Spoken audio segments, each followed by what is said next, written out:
कृष्णा कृष्णा कृष्णा हरे हरे, हरे राम राम हरे हरे, हरे कृष्णा कृष्णा कृष्णा हरे हरे।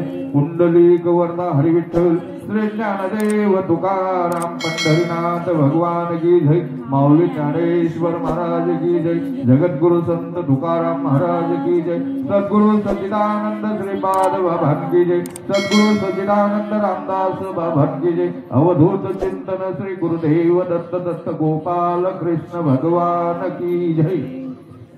जय हरि माय बापू।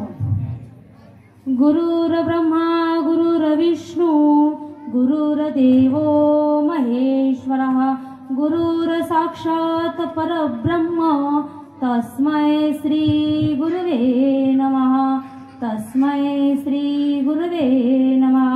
श्रीपादनाथं गुरुराजवर्यं मुमुक्षुनाम ज्ञानदानक्यदक्षं गोटीक्षेत्रनिवासनं तं नमामि वेदविद्यां वरिष्ठं, तं नमामि वेदविद्यां वरिष्ठं।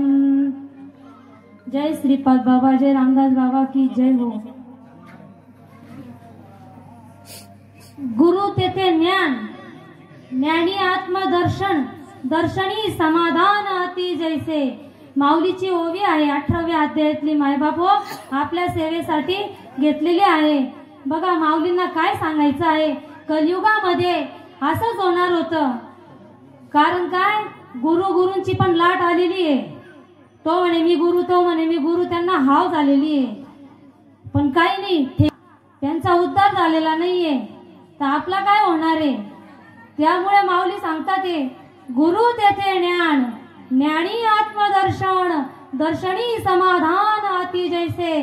ज्या गुरुचं समाधान झालं असेल, ज्याला ज्ञान झालं असेल, तोच गुरु म्हणण्याचा लायकीचा आहे, अन्यथा नाही। या बाजारू बुवांच्या मागे लागायचं नाही, असं माऊली ठामपणे मत मानतात। आणि ते सांगतात की राजा, अभ्यासाहुनी गहन ज्ञान, ज्ञानाहुनी गहन ध्यान विशेषीचे। कारण ध्यान महत्वाचं आहे आणि ध्यान या गुरूंनी सांगितलं नाही।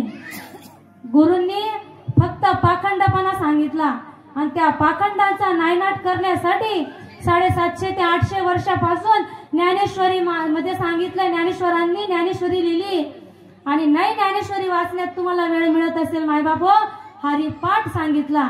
हरिपाठातही नाही जमत असेल तर कलियुगी उद्धार केवळ हरीच्या नामे, नामाने इतका उद्धार होतोय। ज्ञानदेव म्हणे हरिजप करणे, तुटेल धरणे प्रपंचाचे। मग प्रपंचासाठी तुम्ही इकडे तिकडे धावताय नाही का। मला निंदा नाराजगी कोणाची करायची नाहीये। मी काही कीर्तनकार नाही, मी काही प्रवचनकार नाही, मी फक्त एक इथे सच्चिदानंद सद्गुरु श्रीपाद बाबा रामदास बाबांची साधक आहे। आणि माझ्या गुरुवर्य रावसाहेबजी बाबा, माझ्या गुरुवर्य वृषाली आई गायकवाड यांची शिष्य आहे। जे माझ्या आईने सांगितलं, जे माझ्या बाबांनी सांगितलं, जे माझ्या साधू संतांनी सांगितलं, जे माझ्या सच्चिदानंद सद्गुरु श्रीपाद बाबा रामदास बाबांनी सांगितलं, तेच या व्यासपीठावरून सांगितलं जाणार आहे। काहीतरी पुड्या बांधून आणायच्या आणि इकडे सोडायच्या, हे माझ्या बापाने शिकवलं नाही। त्यामुळे मी तुम्हाला क्षमा मागून सांगते आई, कोणाच्या मागे लागायचं नाही। फक्त चिंतन चित्ताला लावी, मनाच्या मनाला उन्मनीच्या सुखा पांडुरंग भेट देत असे। अहो हे तर काय बघून बघून असं जीव तळमळतो, घुटतो। त्यामुळे साधू संत अवतार घेतात। आता कुठल्या साधू संतांनी अवतार घेतला ते जगाला ओळखायसाठी, तर तुम्ही ओळखा आता, त्यांनाही तुम्ही ओळखा। कारण काय, आता लाखो रुपयाची उलाढाल चालू आहे गाथ्यावर। कोणी तुकाराम गाथ्यावर करतं, कोणी आता धरून घेतल्या त्यांनी कथा, शिवकथा लावा, शिवपुराण लावा, भागवताचार्य गायना, काय काय विनोदाचार्य। या विनोदाचार्याच्या पदव्याला, विनोदाचार्य इथं कीर्तनामध्ये विनोदाचार्य असतं का? विनोदाला आहे ना भरपूर काहीतरी टाइमपास। व्यासपीठ हे उल्लडबाजी नाहीये, व्यासपीठ हे मनोरंजनाचं साधन नाहीये, व्यासपीठ हे टाइमपास नाहीये, व्यासपीठ हे कुछ दिलवायलाने की बात नाहीये। मग काय, आता तरी याचे उपदेश नका करू नाश आयुष्याचा। इथे फक्त भक्ती जो तो आज सकाळपासून सगळे माझे साधक मायबाप आपल्याला बेमीच्या देठापासून सांगतात आहे. प्रस्तावनेत सकाळी बाबांनी सांगितलं, या बाबांनी सांगितलं, पण काय आता ते मला माहित नाही ते तुम्हाला किती पटतं. ते बाबा काय सांगतात, ताई आलं का ध्यानामध्ये, पटतं किती पटतं तुम्हाला ते तुमच्यावर आहे मायबाप. ह्या एका वर्षामध्ये उजाळ नवीन देणं घेण्यासाठी आपला मेळावा आहे. किती काजळी आलेली आहे, लॅम्प चालू आहे पण त्याला काजळी आलेली आहे, ते पुसण्यासाठी वैष्णव मेळावा आहे. बाबांचं म्हणणं राहायचं का वैष्णव मेळाव्याच्या मार्गदर्शनाखाली कीर्तनामध्ये प्रवचनामध्ये असं तरी समजेल तसं तरी समजेल, पण आपण काय करतोय, आज लाखो रुपये देऊन सुद्धा ब्रह्मरसाचा काढा तुम्हाला दिला जात नाही. आई साधा कोरोनामध्ये मालेगावच्या काढ्याने इतका उपयोग केला. अहो दीड दमडीचा कांदा चिरताना मायबाप तुमच्या डोळ्यांना अश्रू येता हो. मग का म्हणून माझ्या साधू संतांनी सांगितलं हो, मारत असे बोंब ना ऐकती कानी, हरी हरी ना म्हणती तया थोर झाली हानी. बोंब मारली बोंब, मग ती बोंब केव्हा गेली. शिव आहे, शिव तुमच्या जवळ आहे, अनादी निर्गुण आहे तो असा, आणि तो दिसायची वस्तू नाहीये. दिसला असता तर तिथं बी लाट राहिली असती. तो दिसत नाही. जसं लोखंडाला लोखंडच कापतं, तर निर्गुणाची भक्तीसाठी निर्गुणच भक्ती सांगितली आहे. त्यामुळे त्यांनी श्वासाचे सांगितलंय. श्वासामध्ये गणित येते, श्वासोश्वासाचा परिचारू, निमिष निमिषाचा व्यापारू, माझे सुख साचारू. अर्जुना तेथेच घर बांधले म्या, तिथेच घर बांधलं.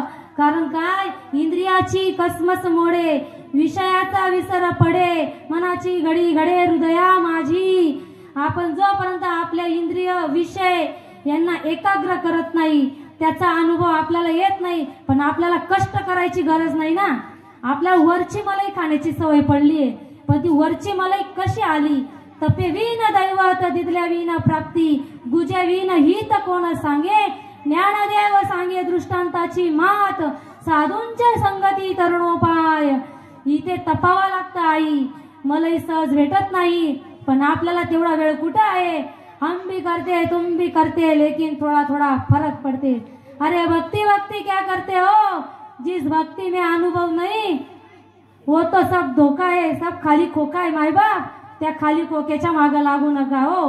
माझ्या श्रीपाद बाबांनी इंजन बनवून ठेवलंय, डबेनी बनवले इंजन बनवलं.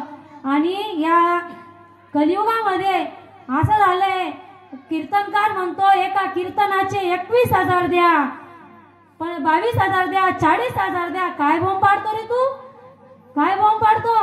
इथं साधू संतांनी कोणते पैसे दिले, तो सांगतो माझी संस्था चालवतोय, मुलांचं शिक्षण, गो पालन, 4 व्हीलर. अरे एवढ्या साधू संतांनी कोणते 4 व्हीलर आणल्या रे बापा, कोणत्या आणल्या. त्यांच्या जोडीत माती टाकल्या गेली तरी त्यांनी कार्य थांबवलं नाही. हा अरे काय, अरे तुम्ही जसं पदव्या लावून फिरताय ना भाऊ, तसं वागा. तुमचं आचरण बघा पहिले, तर या पदव्या अंगाला शोभल तुम्हाला. जो तो म्हणतो मी गुरु, मी अधिकारी, अरे तुमच्या मनामध्ये जिवाडा आहे का. तुमच्या मनात द्वैत आहे, बुद्धी आहे. काय म्हणतात तुम्ही याच नाही, तुम्ही त्याच नाही, तुमच्या कोणी चालत नाही. तुमच्यामध्ये द्वैत जाग झालंय, तुम्हाला माणूस दिसत नाही रे. ज्ञानदेवा प्रमाण आत्मा निदान, सर्वांगडी पूर्ण एक नान दे. तो सर्वांमध्ये एक नांदतो, आणि तुमच्यामध्ये द्वैत आलंच कसं. माऊली इथं द्वैताची झाडणी सांगतात, द्वैताची झाडणी गुरुवीन ज्ञान त्याची कैसे कीर्तन घडेल नामी. भाऊ आधी केल्याचे पाहिजे, मग सांगितले पाहिजे रे. इथं जिवाळ्याचं नातं आहे. या जिवाळ्याच्या नाताशी जर गद्दारी केली, सत्य अनुभव जर नाही सांगितलं या जगाला, तर जा